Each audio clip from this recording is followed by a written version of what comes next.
The Hundredth Monkey by Ken Keyes Jr. This book is dedicated to the dinosaurs who mutely warn us that a species which cannot adapt to changing conditions will become extinct. Forward. Two events converged on me this summer. They supplemented each other and gave me the inspiration and added push I needed. They made me respond to the urgency I had felt brewing in me for some time to express my concern about the worldwide danger of nuclear weapons. The first event was my viewing the videotape The Last Epidemic, taken at a symposium held in November 1980 on the unacceptability of nuclear weapons for human health. I was deeply impressed by the physicians and scientists who brought their knowledge and eloquence to that meeting. Their stature and level of experience, insight, and courage left no doubt in my mind that my priorities had to be rearranged. I had to add my voice and speak out now. The second experience was my exposure to the hundredth monkey phenomenon, which I learned about in talks by Marilyn Ferguson and Carl Rogers. This phenomenon shows that when enough of us are aware of something, all of us become aware of it. That concept confirmed my own intuitive trust in the basic tenet of my work, that the appreciation and love we have for ourselves and others creates an expanding energy field that becomes a growing power in the world. This radical new support gives me the counterbalance of hope to offset the doomsday story of nuclear destruction. There is no need to feel helpless or get paralyzed by hopelessness. We know we have the power to make changes if we can join together and raise our voices in unison. There is more power in numbers than we ever hoped to dream about. I call for us to let our numbers grow exponentially as we all take it on ourselves to spread these messages. We are the bearers of a new vision. We can dispel the old destructive myths and replace them with the life-enriching truths that are essential to continued life on our planet. St. Mary, Kentucky, December 1981. Ken Keyes Jr. I appreciate your letting me share the drama of our megaton madness with you. This book does not deal with pretty matters. It tells how to operate our lives and our world. It tells us how to stay alive. The mess we've brought upon ourselves is a most perilous and challenging one. The broad picture pieced together here will show you the immensity of nuclear dangers, the futility of any defense or protection, the power of the new awareness, and your role in the unfolding drama.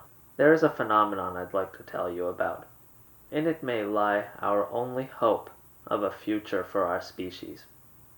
Here's the story of the hundredth monkey. The Japanese monkey, Macaca fuscata, has been observed in the wild for a period of over 30 years. In 1952, on the island of Koshima, scientists were providing monkeys with sweet potatoes dropped in the sand. The monkeys liked the taste of the raw sweet potatoes, but they found the dirt unpleasant.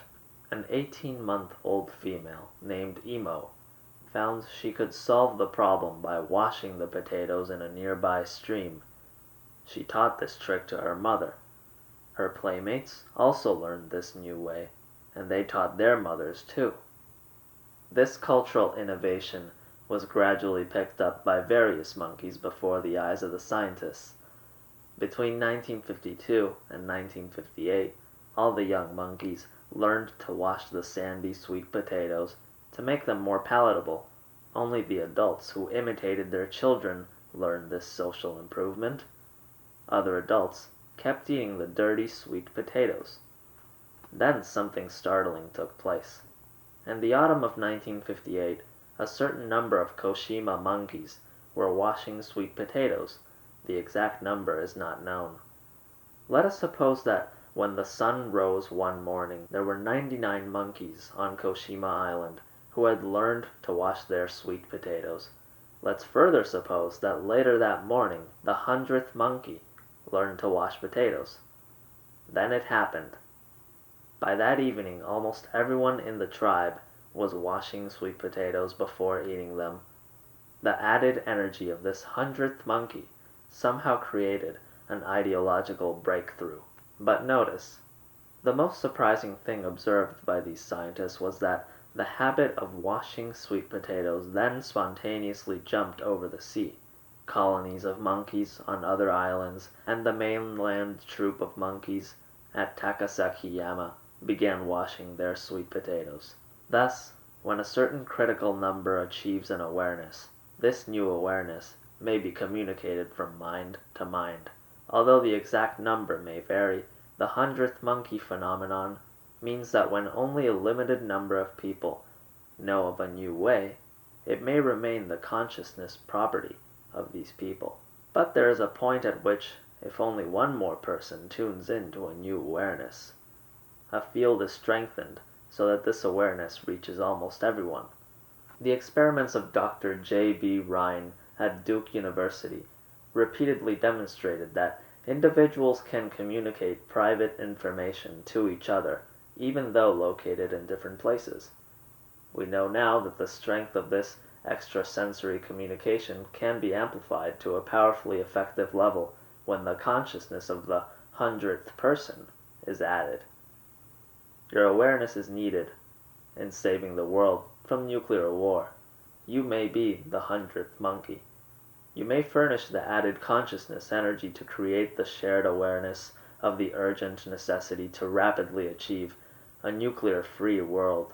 If I knew then what I know now, I never would have helped to develop the bomb, spoke George Kistiakowsky, an advisor to President Eisenhower who worked on the Manhattan Project. Let's look at the almost incredible nuclear monster we have created in the last 40 years on planet Earth. Herbert Scoville, Jr., former Deputy Director for Research of the Central Intelligence Agency, warns, "The unfortunate situation is that today we are moving, sliding downhill, toward the probability or the likelihood that a nuclear conflict will actually break out, and that somebody will use one of these nuclear weapons in a conflict, or perhaps even by accident. The only result of a substantial nuclear exchange would be a hollow victory in which the winners would be no better off than the losers. An all-out nuclear war could make our planet uninhabitable for 1,000,000 years. A nuclear war can end the way we live. It cannot be won, it can only be lost. Winning equals losing. The word war is too mild to apply to this nuclear craziness. Suppose you and your family are rafting down an unexplored river. Most of your attention is on steering the raft away from the rocks and keeping it off the banks so that it will not get damaged or stranded. Several miles downstream, unknown to you, lies a huge waterfall that will fling you and your family on the rocks below. It is easy to miss the significance of certain signals that are coming to you. You have noticed a distant rumbling background sound, but what does it mean? You can see a mist in the air ahead of you. There's nothing alarming that seems to call for your immediate attention. And besides, you're so busy guiding the raft and keeping it off the rocks that you don't want to think of anything else right now. Maybe the rumbling will go away. But the distant rumbling is getting louder. We can ignore it, or we can use our intelligent minds to inform us of the dangers we must avoid. What are the signs and the scientific data that are so easy for us to ignore, but which are giving us a clear warning of a certain catastrophe that lies ahead if we remain on our present course? In 1970, a pediatrician in Grand Junction, Colorado, noticed an increase in cleft palate, cleft lip, and other birth defects. The homes of these people have been built with waste rock and sand from a uranium refining operation. The University of Colorado Medical Center obtained federal funds to investigate this, but these funds were cut off a year later. Why? Navajo Indians who went down into uranium mines in Arizona have died, and are right now dying of lung cancer, previously rare among Navajos. In a recent study, Dr. Gerald Bucher pointed out that the risk factor of lung cancer among Navajo uranium miners increases by at least 85%. Robert Minogue and Carl Gohler of the Nuclear Regulatory Commission jointly wrote on September 11, 1978, "The evidence mounts that, within the range of exposure levels encountered by radiation workers, There is no threshold. Example, a level which can be assumed as safe in an absolute sense. Any amount of radiation has a finite probability of inducing a health effect. All exposure, however small, has a cumulative effect on your body. It all adds up over your entire lifetime. Nuclear submarine workers at Portsmouth, New Hampshire, are developing cancer at a rate that is double the expected incidence. Dr. Helen Caldecott, author of Nuclear Madness, was invited to speak to a meeting of these workers, but only 4 men appeared. They told her that the Navy had threatened them with the loss of their jobs if they came to hear her talk. Are jobs more important than life itself? In November 1980, a group of physicians and scientists held a symposium at the University of California in Berkeley. At this symposium, Dr. Costa Tsipis, professor of physics, Massachusetts Institute of Technology, stated, "Our Earth is surrounded by a thin layer of ozone. Ozone is a particular isotope of oxygen that has the lovely property of absorbing much of the ultraviolet rays of the sun. The ultraviolet rays of the sun are the ones that cause skin burns. When you go to the beach and you get sunburned, that's what does it. In addition, the ultraviolet rays of the sun blind eyes that are exposed to them for any period of time. The very fact that we can exist on this earth, that there is a fauna, animals with eyes on this earth, is based on the existence of the ozone layer that filters out most of the ultraviolet rays of the sun and therefore allows us to survive.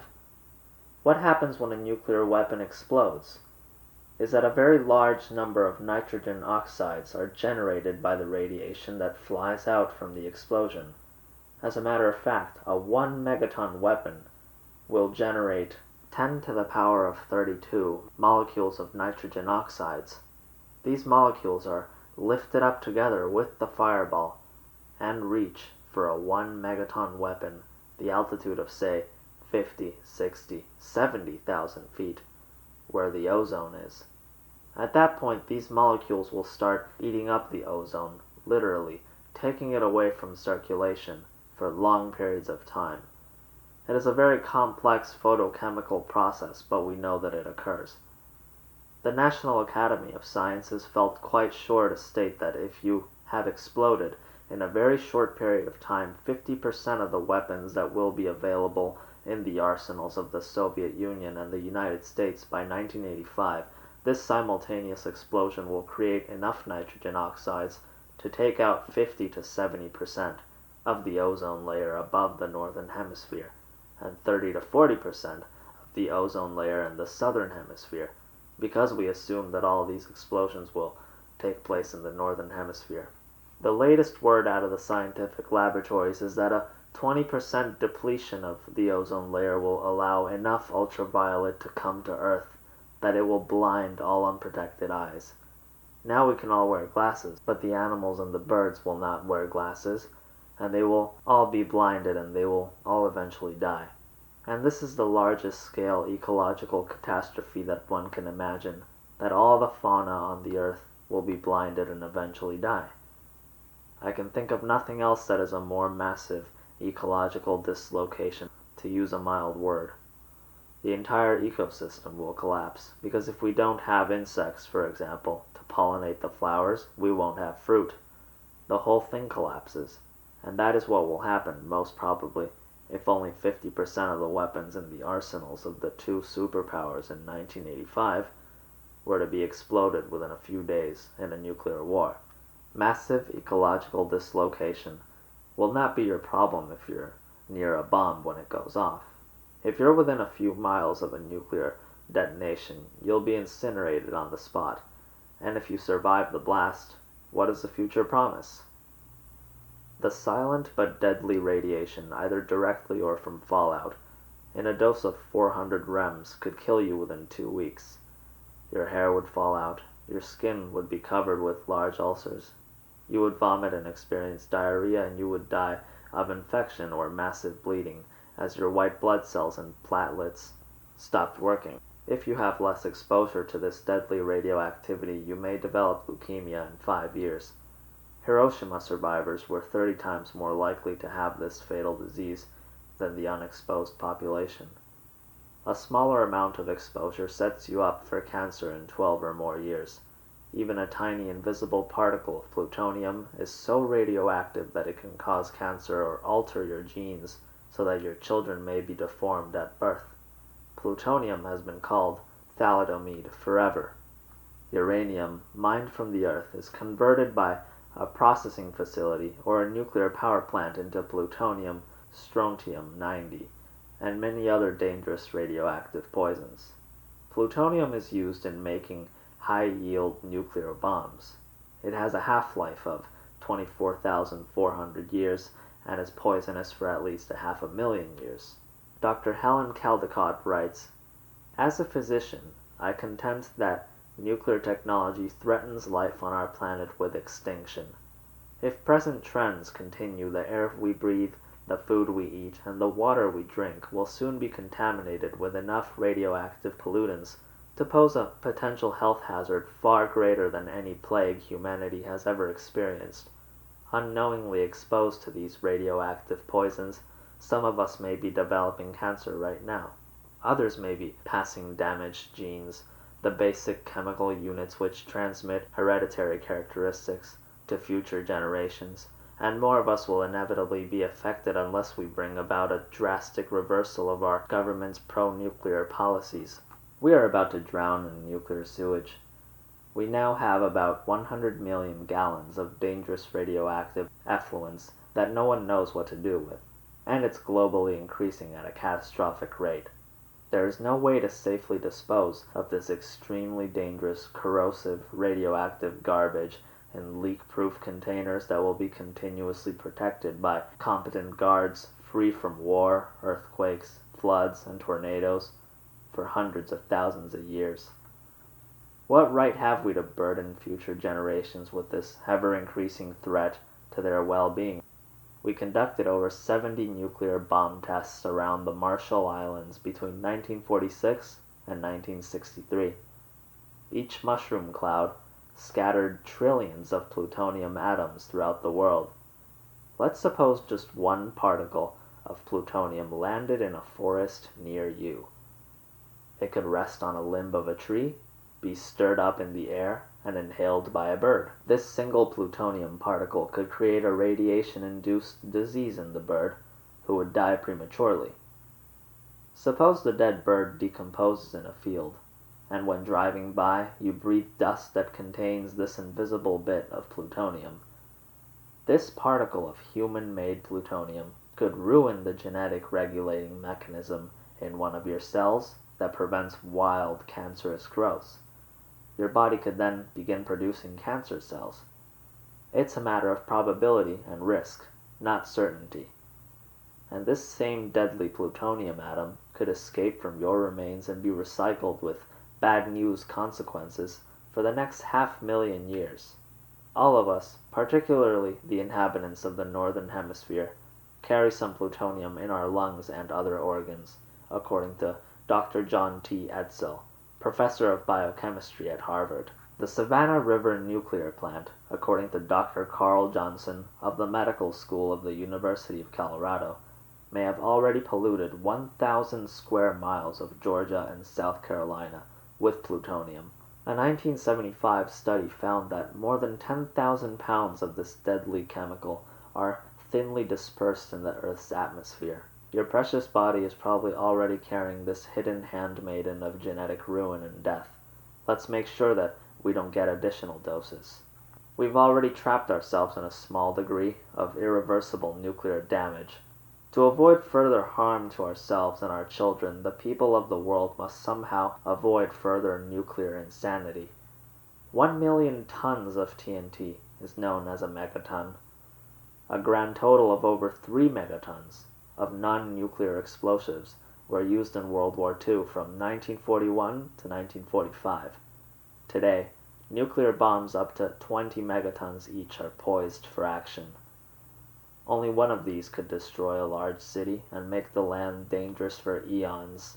Even large nuclear warheads are on the drawing boards.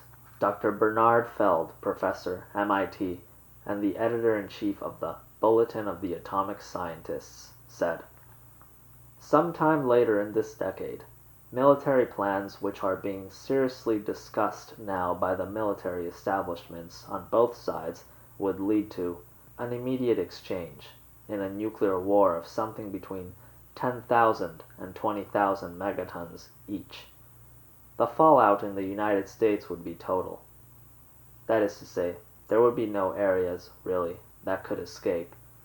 There would be lethal fallout covering the entire United States and essentially the entire Soviet Union. Worldwide, this would lead to something, somewhere in the region of, let's say, 20 radiation units per capita, everywhere on Earth. And this I would regard as a situation which we would all have to consider to be absolutely intolerable. And therefore, it seems to me that we have no choice in the direction in which we have to move. The problem that faces us is not whether nuclear disarmament is feasible, but how we can go about convincing our leaders. And presumably they will be convinced when all the people, or at least a majority of the people, of our countries are convinced of the unacceptability of the current course of events in which missile is piled on top of missile, in which weapon is piled on top of weapon, and in which doctrines concerning their use are being proliferated not only in the insane superpowers but in other so-called civilized countries as well. How are we going to convince ourselves that this is an intolerable direction, stop where we are, turn it around, and eventually reduce these stockpiles? David Hoffman points out, in a nuclear war, the best defense is to not have an offense. War no longer functions for settling disputes between nations. War itself must be abolished in the 20th century, just as slavery was eliminated during the 19th century. Our survival demands new ways for operating our civilization. A single conventional bomb can blow up the reactor rods that fuel a power plant. If Europe had nuclear power plants during World War II, our bombs could have devastated the continent and made it uninhabitable for thousands of years by radioactive pollution of the air, food, and water. Any nuclear reactors anywhere make us vulnerable to aggression and fanaticism by politicians and terrorists, even if they don't have access to nuclear bombs. When we even maintain a supply of nuclear bombs as a deterrent, we are dangerously perpetuating the illusion that our safety and security lie in nuclear materials. Such a consciousness makes inevitable the competitive stockpiling and future use of these materials. And the passions of many military and political leaders and terrorists are such that sooner or later they will unleash every bit of destructiveness they can get their hands on. Have you ever felt overconfident? Have you ever felt like taking a chance just to see how it comes out? Have you ever felt so angry that you were determined to hurt someone even if you hurt yourself too? Have you ever felt so depressed, so discouraged, that you just didn't give a damn? Have you ever felt like kicking over a game you couldn't win? The United States and Russia have enough military hardware to destroy every city on Earth 7 times, and other nations are scrambling to acquire this dreadful suicidal power. Why do we have to live under these perilous conditions? Eventually, every large or small country on this planet could have a supply of deadly nuclear bombs. Nuclear bombs are not that difficult to make. 8,000 pounds of plutonium and uranium are now missing from U.S. facilities according to the Nuclear Regulatory Commission. The insane arms race is almost out of control. Nuclear war by design or by accident is possible and imminent. It could happen any minute. Nuclear war, according to Roger Fisher, professor of law at Harvard, is not a solution. It is worse than any problem it might solve. An all-out nuclear war between the US and Russia could kill hundreds of millions and subject the survivors to radiation sickness and cause countless mutations of the genetic blueprint of our species. Nuclear weapons aren't weapons. They're an obscenity, said Dr. Marvin Goldberger, President, California Institute of Technology. According to Dr. Herbert L. Abrams of the Harvard Medical School, The corpses produced by a nuclear war between Russia and the United States, if laid end to end, would reach from the Earth to the Moon. Could any worthwhile human desire, however right, good, or needed, be actually achieved by this sacrifice of the human race?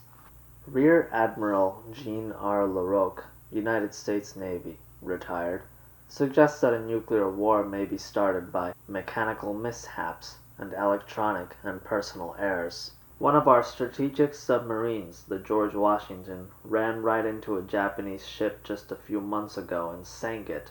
That's one of our best missile submarines. We've lost 2 of our nuclear attack submarines that sank in the ocean, and we don't know why to this day. The Scorpion and the Thresher. And earlier this year, one of our missiles was accidentally fired from Arkansas because a mechanic dropped a wrench.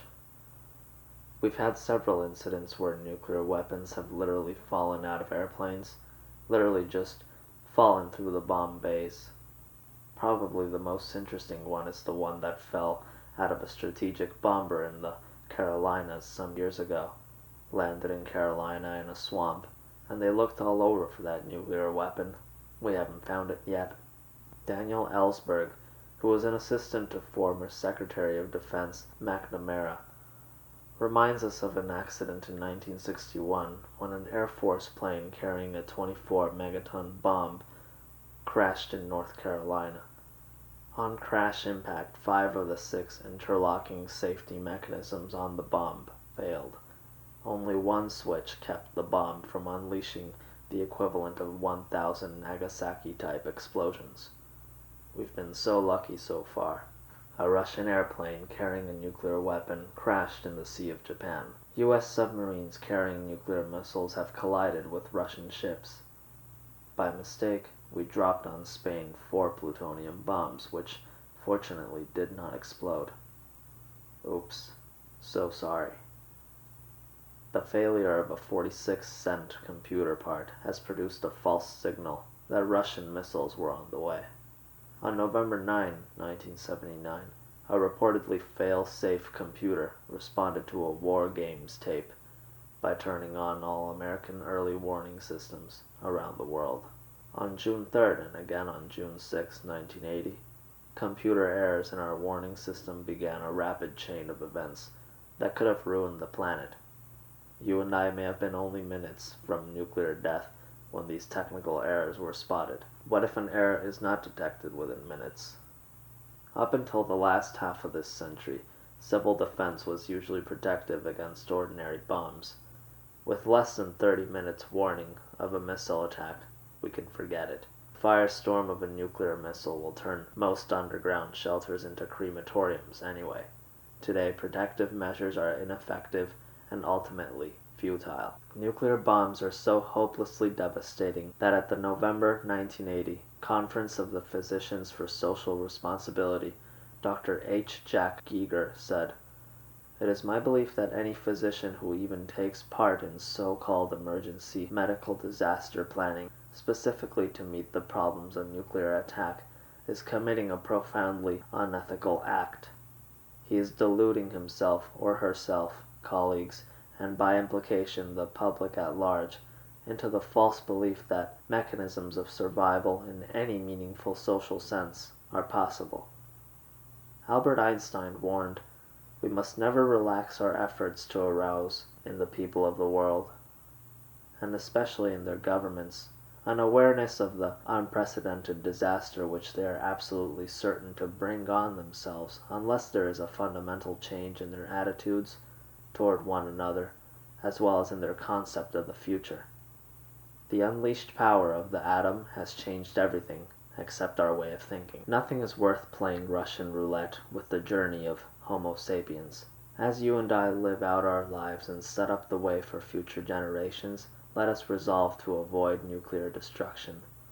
Why let ourselves be wiped out by not responding to the clear signs of future catastrophe? Carl Sagan, professor of astronomy at Cornell University and creator of the Cosmos series, said, "What a waste it would be after 4 billion torturous years of evolution if the dominant organism contrived its own self-destruction. We are the first species to have devise the means. There is no issue more important than the avoidance of nuclear war. It is incredible for any thinking person not to be concerned with this issue. No species is guaranteed tenured life on this planet. We are privileged to be alive and to think. We have the privilege to affect the future. Since nuclear missiles fly both ways, neither the United States nor Russia can make itself more secure by making the other less secure. Nuclear weapons can no longer provide us with security. Our choice is clear: a non-nuclear future or none at all. Our life on the planet is more important than money or military power. Do we have to be such fanatics that we destroy the world by squabbling over conflicting ideas? Is a cerebral itch more important than life itself? Is human destiny a hectic trip from atom to atom? All around us we're getting messages loud and clear. The danger of the annihilation of human civilization should not be made the subject of theoretical arguments, but be used as a basis for creating a common awareness of the alarming situation the world is facing today, and of the need for exercising the political will to search for acceptable solutions. Report of the Secretary General of the United Nations. And again, the overwhelming priority to do away with nuclear arms has not penetrated the collective consciousness or consciousness of the general public. Nuclear arms must not just be limited, they must be eliminated. Rev. Maurice McCracken, Community Church of Cincinnati. Rear Admiral LaRocque warns us, it's very important for all of us today to realize that the Soviet Union is not the enemy.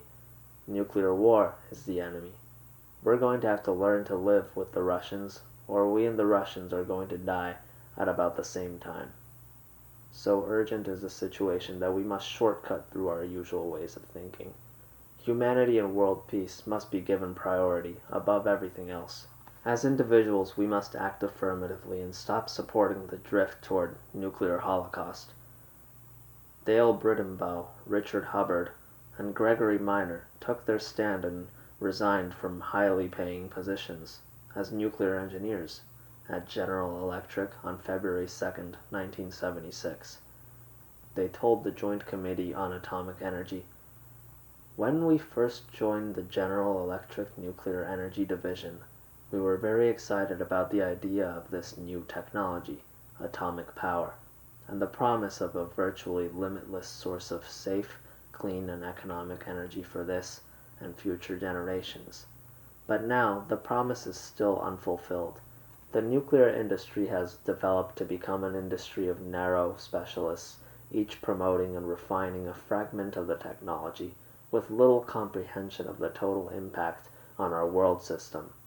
We resigned because we could no longer justify devoting our life energies to the continued development and expansion of nuclear fission power, a system we believe to be so dangerous that it now threatens the very existence of life on this planet.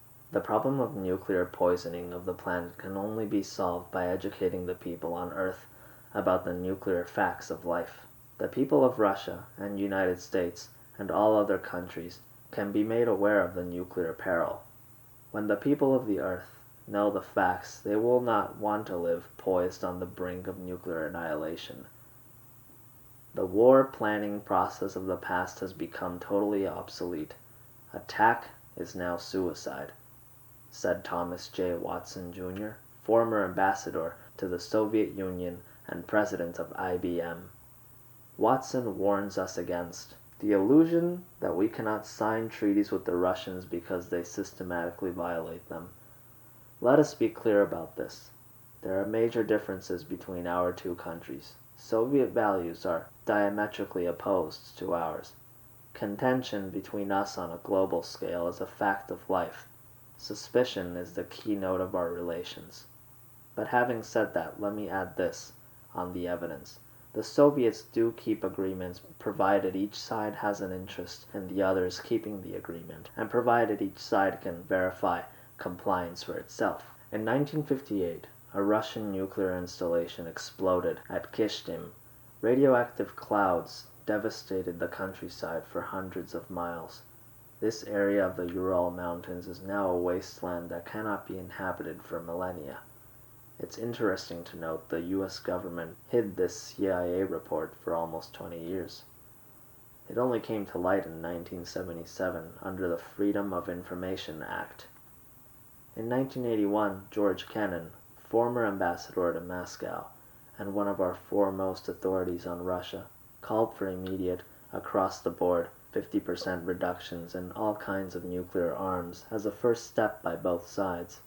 He pointed out, "We have gone on piling weapon upon weapon, missile upon missile, new levels of destructiveness upon old ones, helplessly, almost involuntarily, like victims of some sort of hypnotism, like men in a dream, like lemmings heading for the sea. And the result is that today we have achieved, we and the Russians, together, in the creation of these devices and their means of delivery, levels of redundancy of such grotesque dimensions as to defy rational understanding." What a confession of intellectual poverty it would be, what a bankruptcy of intelligent statesmanship, if we had to admit that such blind, senseless acts of destruction were the best we could do.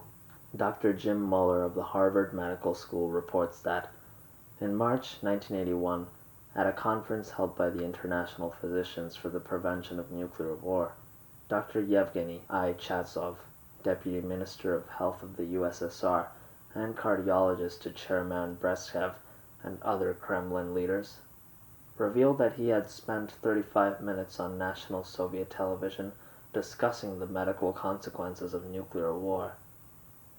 The conference itself was covered in detail by Pravda, with a circulation of over 10 million, Izvestia over 8 million, and so on. Statements about the impossibility of surviving nuclear war and appeals to world leaders to prevent it were printed intact.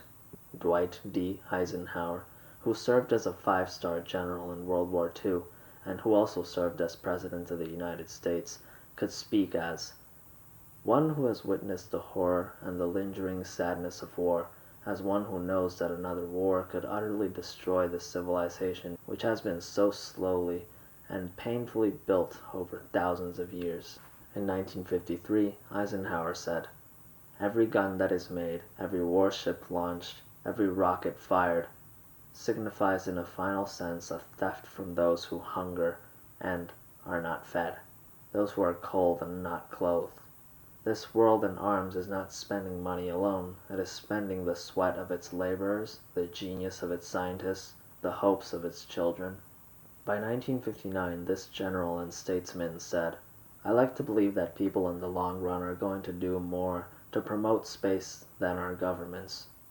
Indeed, I think that people want peace so much that one of these days governments had better get out of their way and let them have it." The Council for a Livable World has pointed out that military expenditures of themselves are destructive to human life, even if the weapons they stockpile are never used. The people of Earth are now spending $1 million per minute on armaments. Once we stop preparing to blast each other apart, we will find that we can easily solve all the world's hunger, water, and shelter problems. What can you and I do about the biggest problem our world has ever faced? In case you are feeling that there is nothing you can do about the increasing nuclear menace that hangs over our heads, remember the story of the 100th monkey. You may be the 100th monkey. Your own awareness and action can be the added energy needed to make the difference between life or death for you, your family, and all of us. Dr. Caldecott reminds us, "The power of an aroused public is unbeatable. Vietnam and Watergate proved that. It must be demonstrated again. It is not yet too late. For while there is life there is hope. There is no cause for pessimism, for already I have seen great obstacles surmounted. Nor need we be afraid, for I have seen democracy work." Mass section is effective. 80,000 people in June 1977 marched in Australia demanding that uranium be left in the ground where it belongs. This protest was successful. In Germany, after experiencing nuclear protests, West German Chancellor Helmut Schmidt said, "One cannot simply force nuclear energy down people's throats." A Time magazine poll showed that 76% of the voters in the U.S. support a nuclear freeze. Statewide votes in Massachusetts, Michigan, Montana, New Jersey, North Dakota, Oregon, Rhode Island, California, Wisconsin, and the District of Columbia have called for immediate negotiations for a verifiable freeze in the production, testing, and deployment of all nuclear weapons, missiles, and delivery systems. In Massachusetts, voters backed a proposal that would require a referendum before any nuclear waste site or power plant can be established. The United Nations organization with its worldwide offices will help if requested. Once there is an initiative from a region, the countries and regional organizations concerned should be able, upon their request and in the manner they wish, to draw to the fullest extent on the resources and possibilities of the United Nations system. Many groups and organizations today stand ready to help us. You can probably find meetings for disarmament or world peace that are happening only minutes from your home. They need your energy to the job for all of us. Here's some good news. In June 1981, a Gallup poll asked Americans, "Do you think that the United States should or should not meet with the Soviet Union this year to try to reach agreement on nuclear disarmament?" 80% said we should meet. 13% said we should not, with 7% undecided. In addition to mass action, we must alter the separating mental habits that created the nuclear problem from the start. Let's examine the change in consciousness that must take place for 4 billion of us to get along together on planet Earth. How we think and feel has got us into this nuclear problem. The way to our survival lies in altering how we think and feel. We must use the power of collective consciousness as we learn to focus on peace and human togetherness. The men and women of the nuclear nations must be willing to give up their plutonium security blankets. Instead, we must really be willing to really listen so we can really understand what's really bothering them. We must get behind emotional rigidity, intellectual jargon, and logic-tight compartments of the mind. We must realize that there are no simple right answers. We must stop risking the survival of our planet by demanding that we always get our way. If we always get our way, there is no real negotiation. Together we must develop effective understandings based on both sides, working together to create mutually acceptable solutions that we can all live with. It's our separate self-mental habits that are the cause of our survival predicament. The bomb is not the real problem. It's only an effect of our attitudes. Our mental habits of understanding events is an us versus them perception rather than an us and them insight, are creating a devastating mental, emotional, and moral separateness in our minds. If the human race can't learn to get along with itself, it will soon exterminate itself. A group of our top scientists working in the Manhattan Project during World War II developed the atomic bomb from textbook theory to Hiroshima in only 4 years. What would happen if an equally dedicated group, baked by our nation's resources, worked together to create a world consciousness of our common humanity and a unity of our human hearts and minds that would make all armaments useless? Any problem created by the human mind can be solved by the human mind. What's stopping us? If you had a highly contagious, often fatal disease, you would care enough about other people to try avoid transmitting it. Could the expectations and demands that make you feel hatred, alienation, and a me versus them separateness be considered a disease? Such emotion-backed demands are more deadly to the survival of the human race than all contagious disease added together. Remember this the next time your mind makes you experience hatred and hard-heartedness. If we want humankind to survive into the next century, we can no longer afford to transmit the deadly viruses of hatred, non-caring, and forcibly getting one's way that lead to murder, assassination, and ultimately to nuclear destruction. Increasingly, our minds have put great energy into 3 forms of separateness that makes us create thoughts and actions that result in a lethal threat to our continued life on planet Earth. First, your mind is divided against itself. You have become self-conscious, self-downing, self-critical, and in too many ways have lost your deeper levels of appreciating yourself. Have you sometimes noticed that when you're feeling most separate from someone else, behind it all your mind is just not feeling good about you? Secondly, your mind has become divided against your own body. Your thinking has obstructed the free flow of your feelings. Your mental activity constantly crowds out your experiencing the aliveness of your body. You have neglected your body and instead put your energy into activities involving pride, prestige, and that ever-seductive success that have not brought you happiness or peace of mind. Thirdly, just as your mind has become divided against itself and against the body which houses it, it has also increasingly alienated itself from your 4 billion cousins that are here and now sharing the planet with you. In too many situations, we automatically experience people as them, not us. These jungle-type habits of mind are dangerous to our species. In the millions of years in which our ancestors were surviving in the jungles, it was important for their minds to create an instant self versus other perception. Animals eat other animals, and no species can survive if all of its members are eaten up. The instant perception of otherness is basic to survival for animals in the jungle. We can learn a more effective way to make our lives work. We are still creating a jungle of our civilized lives by continuing the operation of our us versus them mental habits. We're all in this together. Love alone, wrote Teilhard de Chardin, is capable of uniting living beings in such a way as to complete and fulfill them, for it alone takes them and joins them by what is deepest in themselves.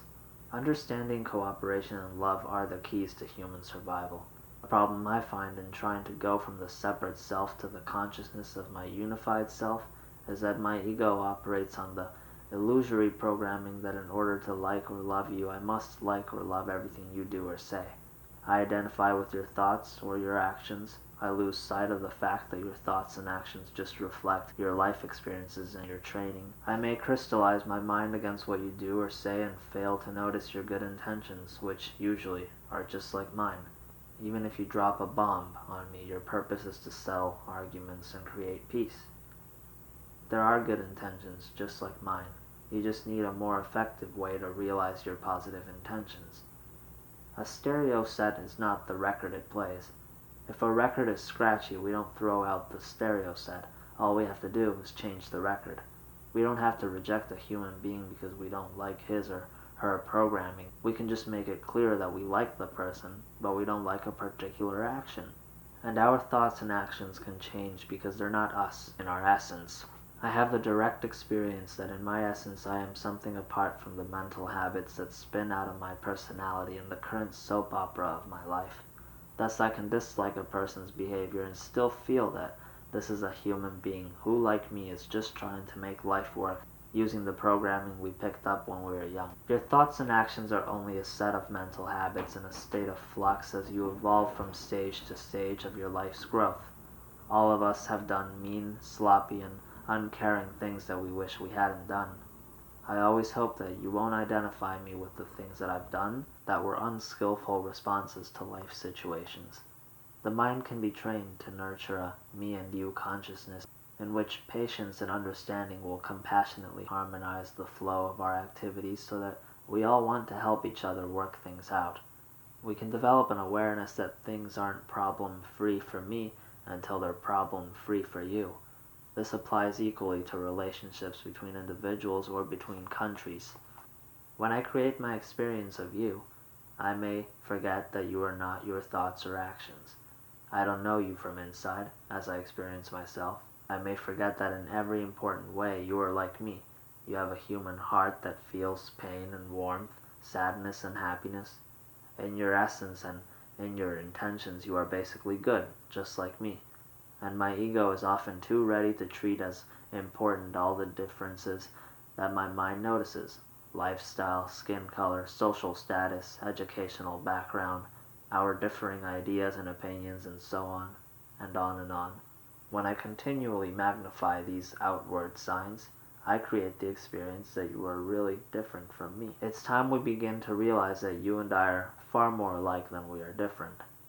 We are all fellow beings traveling the road of life together.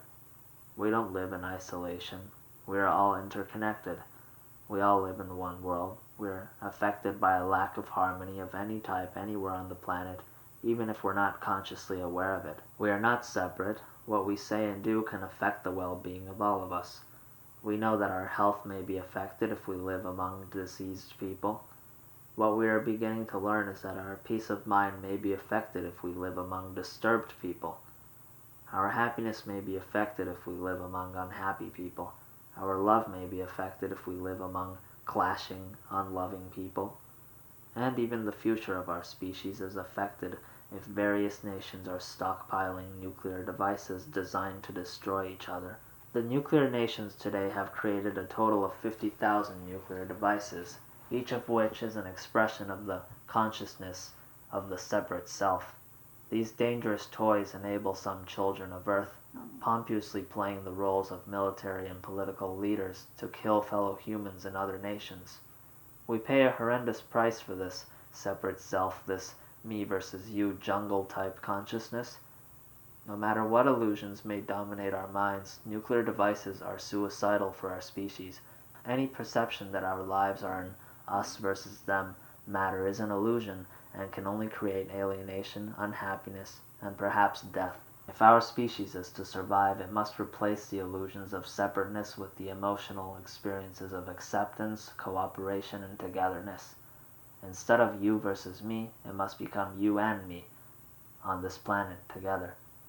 However much our ideas and ideologies may clash, we must remember that nothing is more important for survival and for happiness in life than feeling of understanding and commonness of human purpose. All the nations on earth are acting like spoiled children who are fighting over marbles.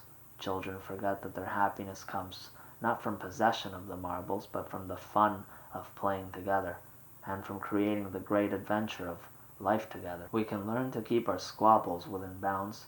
We can learn to disagree without throwing each other out of our hearts, and thus create rock-like hatreds.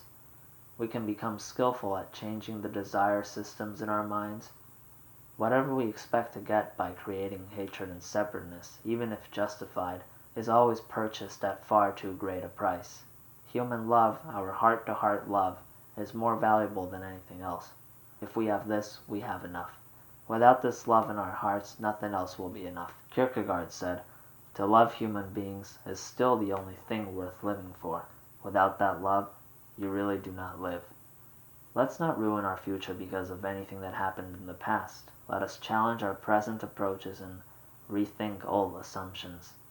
Would you want your children to die because your mind is not flexible enough to forgive? From the point of view of our complex desire systems, life will always seem imperfect. We win some and we lose some. Can we expand our hearts so that we do not hate even the proponents of nuclear power? Can we learn to feel love and compassion for the people involved in perpetuating nuclear technology, even when they're unable or unwilling to understand the reasons for our concern? Always remember that feelings of anger and hatred and separateness are our only problem. Let's not try to save the world by increasing the problem. The next step in our growth as individuals and as a species requires that our minds experience the planetary urgency of letting go of separating mental habits and demands that close our hearts to other people. We are challenged by our destiny to increase our ability to create with many people the enjoyable experiences of acceptance and cooperation. Individual and species survival means increasing our tolerance, our patience, and our understanding so that we do not continue to drive ourselves crazy when people or situations are not the way we want them to be. We can no longer afford to create separateness and alienation if we want to get the most from our lives. We can still want what we want. We can think it's only fair or right to get it. We can still put gentle energy into trying to change things. But we must learn not to throw people out of our hearts. We tear each other apart too easily. We're all like kids, taking our disagreements and our differences too seriously. When will we learn that it is only our emotion-backed demands that make us create the internal experience of unhappiness? Our egos and rational minds are so good at making us feel and think that the problem of human separateness lies in the outside world and not inside ourselves. With practice, this mental skill of inner flexibility will make us even more effective and powerful.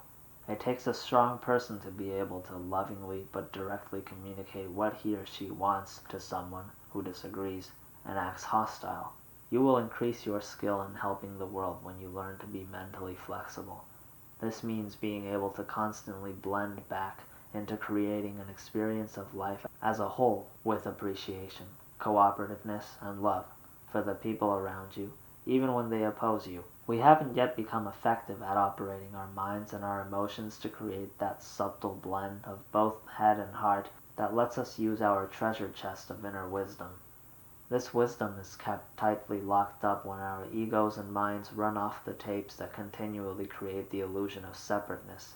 Only by opening our minds and hearts will we find the rich, intuitive wisdom that always lies within every human being, even if it isn't used. The conflicting energies in our world are so great today that perhaps we need the millionth monkey to protect the energy of wholeness and cooperation, of friendship and love, of sharing life on this planet together. Whatever that critical number is, you are needed to save our civilization. You are essential. It may be that without you it will not happen and our species will hurtle itself into partial or complete destruction. How do we play the game of saving the world? To begin with, you probably can't help others understand unless you have a grasp of the scope of the nuclear jeopardy we all face. One of the most readable and fascinating books on this subject is Killing Our Own by Harvey Weisserman and Norman Solomon. This book tells about the countless human deaths already caused by the Hiroshima and Nagasaki bombs, the Nevada bomb tests, the tests in the Pacific Islands, uranium mining, exposure in nuclear industries, and the near meltdown at the 3 Mile Island nuclear plant. Above all, be creative and energetic, since the future of both you and your family is at stake. Turn on the immense resources of your mind. Find the ways in which you can flow your energy into increasing worldwide awareness that the nuclear bomb mentality must be eliminated. The strength of our species lies not in sharp fangs or piercing claws. It lies in our ability to use our minds to cooperate with each other as we play the games of life. The same powerful minds that created nuclear bombs and intercontinental missiles can also learn how to create human unity and cooperativeness. We can save the world from people-made disaster when we set the goal high and add our determination and our persistence. Appoint yourself as a roving ambassador of the state of loving and caring. Will you accept your share of the responsibility for creating the 100th monkey energy that will change the consciousness of the entire planet? We can tilt the scales to eliminate the awesome threat of nuclear catastrophe and environmental ruin. Be informed, hopeful, and energetic. Be vigilant with your thoughts of peace and love. Sense your power to lift the mood of despair. Let your enthusiasm seep in and penetrate the collective consciousness. Meet with people, talk with people, share with people. Find and support organizations that channel our energy into survival. Write to your senators and representatives and other politicians. Let them know what you want them to do. Most of the things you are now doing in your life will become meaningless or non-existent if we are hit by nuclear catastrophe. Take a new look at your priorities. This does not necessarily mean leaving your work or your present lifestyle. It means giving an increasing energy and priority to expanding your own awareness, to communicating with other people who are now asleep, and to withdrawing energy from all thoughts and actions which create human alienation, separateness, destruction, and death. Do not wait until others around you are opening their hearts. Instead, begin doing things now that are so desperately needed for the conscious unfolding of your life and the survival of our species. Your dedication to saving our lives on the planet Earth will bring your own life to a level of satisfaction and well-being that you may never otherwise achieve. You will become increasingly happier as you learn to love more, and you will begin to discover the miracle of your full potential as a human being. Your life will gain meaning and purpose. Your energy can tip the scales when you add it to thousands of others, merging, slowly raising our collective consciousness to the point of power when it makes the all-important difference. This survival energy spreads far beyond those involved and touches every life on Earth. The change in you is already taking place. You know now the immensity of the dangers, the futility of safety measures, and the need for action right now using the power of our new awareness. The hundredth monkey phenomenon points out our responsibility and our power. It is up to every one of us to change the myths that say we have to depend on nuclear energy for power and defense. We can no longer believe that the safeguards are adequate, or that we are helpless to change the national policies of the governments of our world. We will replace the myths with knowledge. Our persistence will relentlessly channel our positive thoughts toward peace and a harmonizing world. And that starts right here, in my heart and yours, right now. In this short book, I can only give you a glimpse of the miracle of life you can experience, this rupture of life in your birthright to create and enjoy. This book can only help to inspire you to take the next steps in your own development, for your sake and the survival of our species. This is the most pressing problem we face today. Everything else in our civilization is of secondary significance. It is worthy of your full attention as an intelligent, caring, wise, and wonderful person. We can begin to lose the game of life when we play nuclear war games. Like children, our egos and minds create the illusion that the ideas in our heads and our desires for marbles are more important than feelings of human togetherness in our hearts.